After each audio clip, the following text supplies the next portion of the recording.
Now, so you know, I don't think I'm the only one that has thought of this idea.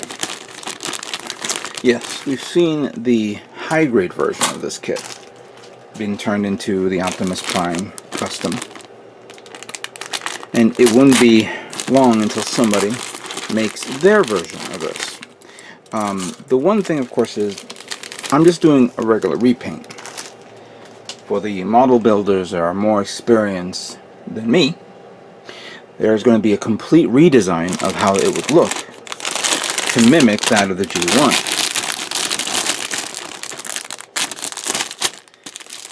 Now, I just want to guys let you know that I will be taking a vacation leave soon after I'm done with this, so I don't have time to do a proper custom. I mean, to really make it look like Optimus Prime.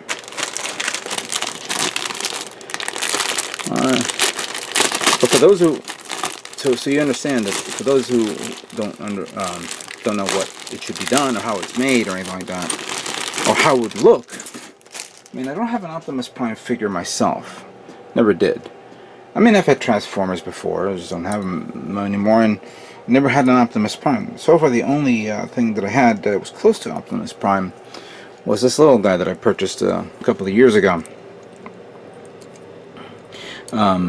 Perfect representation of what Prime would look like. Remember? The right arms, torso. I see this one has the... this one was red. I mean, this one's white or silver instead of one part red, one part silver. And this would be silver as well. It's a complete different take on it. I really like this. I picked it up for like $10, which I think it was at Comic-Con a few years ago. The one thing that would be difficult would be the actual, you know, pipes that goes into the side.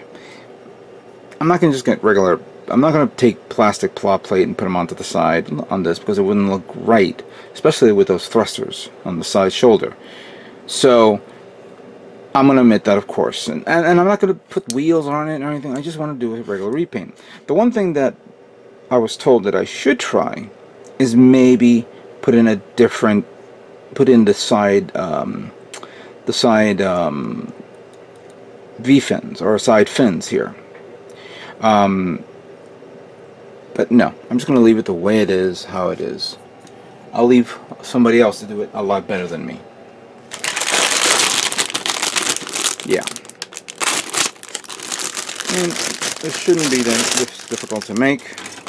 Painting is easy as, you know. And it will be my last custom build video for 2015. I hope you guys like it.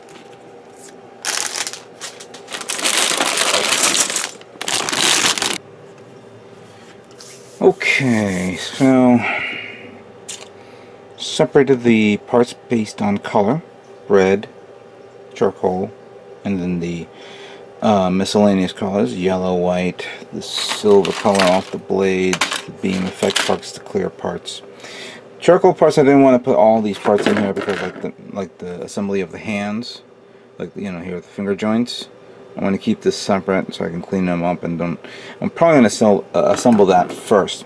But looking at the manual, I found out that those manipular hands, the ones that's these, is not what I'm supposed to be using. So I'm supposed to be using these and these parts. And of course, I didn't realize that as I'm like removing everything, I have to look at the manual and realize that some parts are not required. I may have mentioned that this was probably from the RX-78 2.0, but there is a lot of differences here. The chest part is completely different because there's no core fighter from the 2.0. Hell, not even from the 1.0 or the original. This is a complete redesign. I can't tell whether the legs and arms are from the 2.0 because, quite frankly, I never built it, and I don't have that. But it will be a good experience to see this. So there are a lot of parts that's going to be omitted and not used. Probably going to have to save those for like other kits or scratch builds for future builds. Red, of course, is two-tone color. There's a lighter shade of red and then there's the darker shade of red. But like I said before, these will be cleaned everything will be cleaned.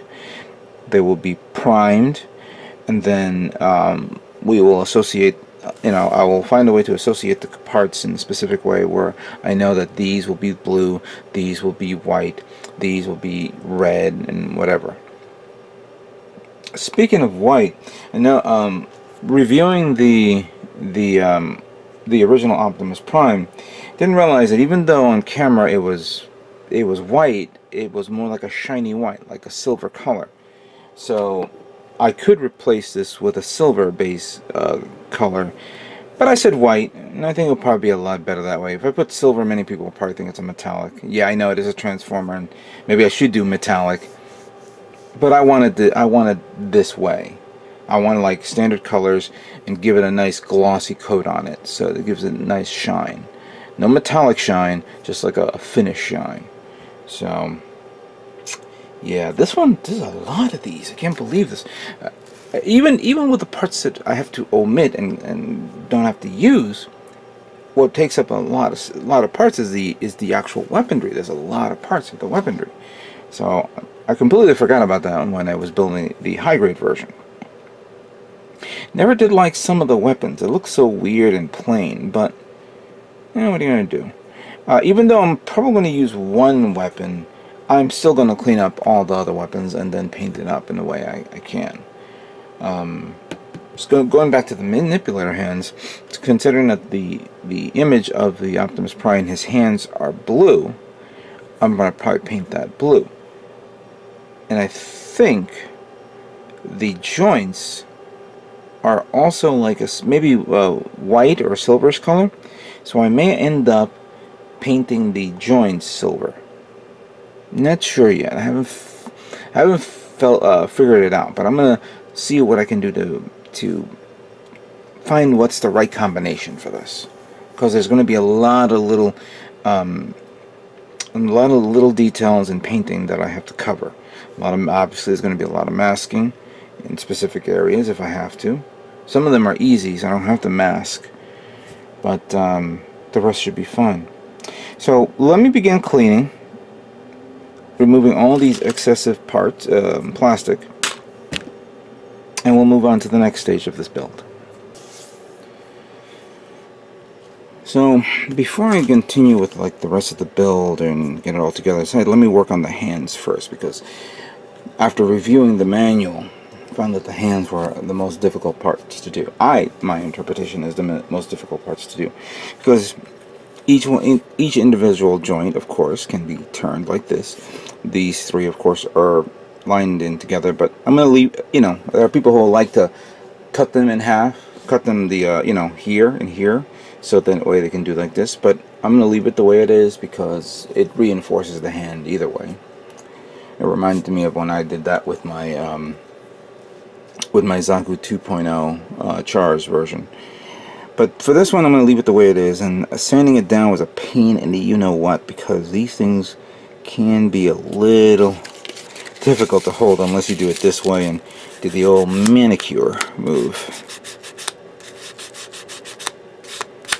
So, I'm trying to get rid of all those seam lines is a pain in the ass, because there's a seam line going from here to here, but the parts here you have a seam line there, and then the opposite end for these two.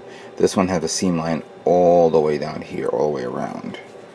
You don't have to worry about this, the hand itself, because it's part of the design. Plus you have that cover that goes over it. And I'm doing this because obviously this is going to be primed and painted all blue, especially the part that goes over here. So I really like these hands. They're really cool. Can't do anything cool. Yeah, you can do something. I'm not going to do it on camera, of course. But yeah, this is really nice. Really nice indeed. I like the hands like this. Clearly, because of the size, you can make manipulator hands like this. Unlike smaller versions, like the Wing series or whatnot, you can't do that. But with this, you can. So at least I got that taken care of. Let's now move on to the next section of this kit. Now, so one thing about this kit, it has is a lot of charcoal parts, and pretty much a lot of it makes up the weapons of this kit. I dedicated a lot of time for me to clean this up and smooth it out, and I was actually contemplating of me gluing it together because I said, oh, alright, there's going to be parts that probably needs to be, you know, merged because of the seam line. But thankfully, the seam line is actually incorporated into the weapons themselves, like right here in this barrel. And the barrel can close and expand. And using one of my sanding sticks and sponges, I was trying to curve it down, make sure it's good. And again, I always try to make sure that the part is nice and even by using a sticky tack, applying onto it, taking it off, and seeing if there's a scar mark. And I'll do that again because I always try to do it more than once. If I see there's a scar mark there, yeah, there is a slight scar there, so I'm going to have to resand it down again until it doesn't show anymore. Some parts I'll probably be ending up removing so I could paint it separate. So like this part can be removed up to here. I'm not removing the barrel and all that stuff. It'll be extended all the way during the painting process. And I can't remove this one because it's already in. So I like the bazooka. Pretty nice. The beam rifle is very good as well. Again, this part can be removed so I can paint it separate. May end up painting a two-tone color here because you have enough spacing for a lot of things. So I may paint all one color, then mask this middle part off, and then paint the other part another color.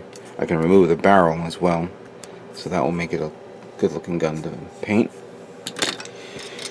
The smaller beam pistol is going to be probably the same thing. I think I can remove the whole thing, where I could probably paint all this up and then everything will be painted below and whatnot. And this is the one where of course it can be used as a regular pistol, or you can turn it like this way and make it as a short blade like so, because there's that little silver part which I didn't remove yet. I'm leaving it there for later, that you can put on here, so you have either a smaller blade or a larger blade. And of course you could use this as a hilt, so you can slice and dice. So that's kind of cool. The other weapon, which I've always found it very uncomfortable even on the high grade, kind of somewhat feel uncomfortable with this kit.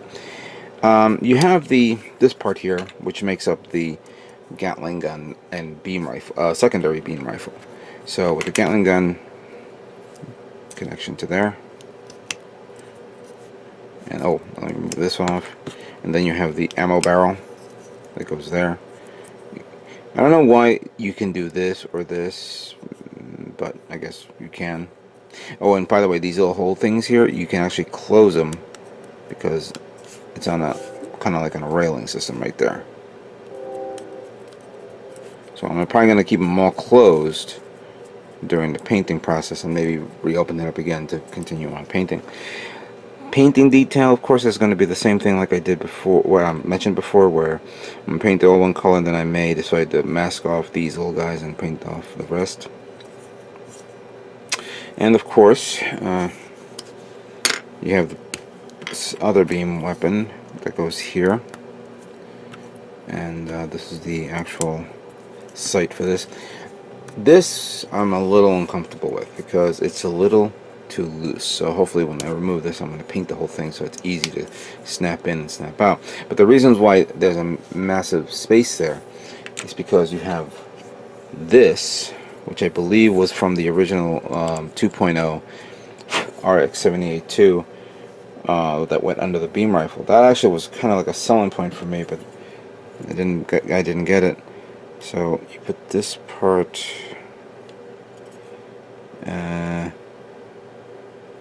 oh, okay, you need to remove this, which of course I'm going to have to paint the tips of those missiles. Then slide this one in here, put that in there, Again, I was sanding these down, so hopefully they came out right. So once that's like that, then you remove this. You put that there. I believe that's how it is, yeah. Yeah, the manual says to do that. Doesn't feel like it's snapping into place. Okay, now it did. But,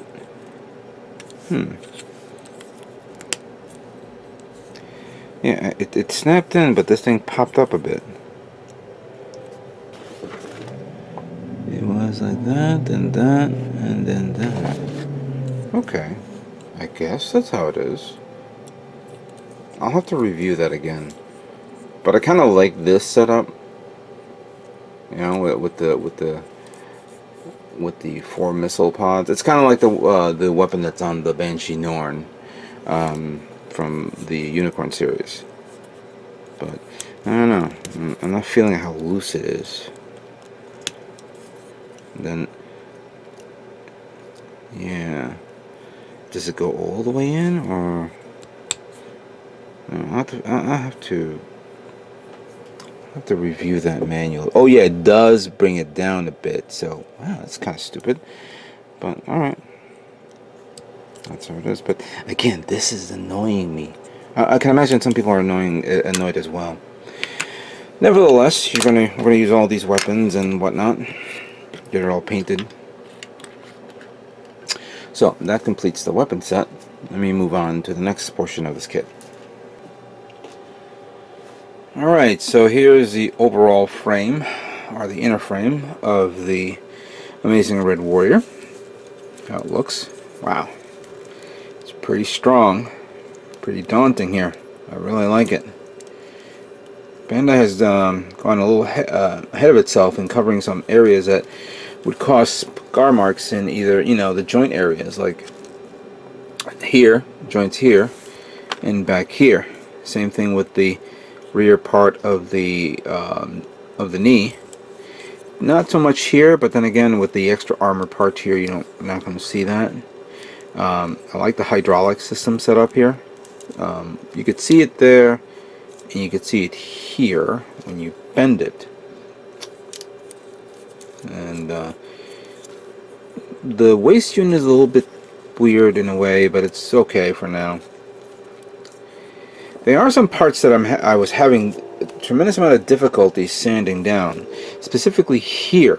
There were trim parts here that was part of the design, but Bandai, or the engineers of Bandai, took it upon themselves to put a nub at the end of this. So even if you cut it off with the nippers, unless it's very, very precise, you're still going to have to sand it down. And I ended up sanding off the portions of these parts to the point where I said, you know what, I might as well sand up the whole thing and make it even and flush. But overall, I kind of like this little hydraulic system here. It's pretty good to a certain degree, but not too much though. I guess maybe I don't have the overall, the complete armor set on it. Other than that, it's still a pretty good job. I like it. I like it a lot. Still leftover parts that I actually cut off and I didn't realize I needed, but some I do need, so they're going to be cleaned, and I'm going to catalog them and figure out which one is required for what. Mainly, I believe parts that makes up the waist, maybe the parts of the leg. I don't know. I don't know yet. I'm not done with the manual yet, even though I did skip a few things, especially the weapon system.